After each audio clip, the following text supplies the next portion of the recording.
Балалар, сендерге бір Лияна есімді кішкентай өсімдік туралы қызықты оқиға айтып берейін.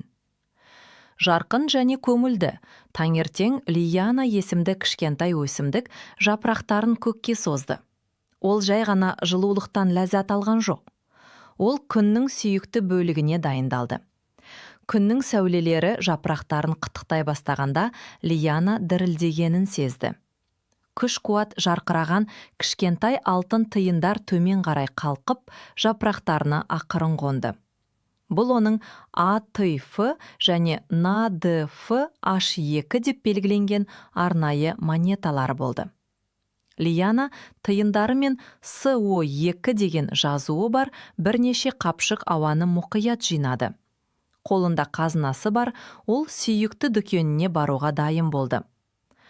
Ол бақша жолымен жүріп, Калвин цикле деп аталатын керемет дүкенге кірді. Дүкеннің маңдайшасы сиқырлы орын болды. Оның берілістері мен жұмсақ жасыл шамдары қуанышты әуенді шырылдатады. Ішінде Лияна кірген кезде Жабер есімді ақжарқын дүкенші күлді. «Сәлеметсіз бе, Лияна? Күнделікті тағамға дайынсыз ба?» деп сұрады ол. Лияна жарқыраған АТФ және НАДФ-H2 монеталарын және СО2 қаптарын берді. Жабер оларды алып, ғажайып жарқыраған машинаға орналастырды. Машина шырылдап, ызылдап, тәтті, жылы жарықпен жарқырайды.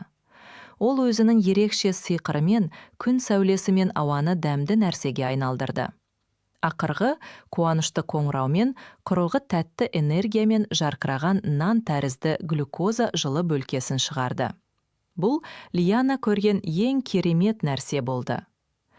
Лияна глюкоза нанынан үлкен тістеп алды, өзін күшті және бақытты сезінді. Ол бұл ерекше сыйлық тек оған арналмағанын білді.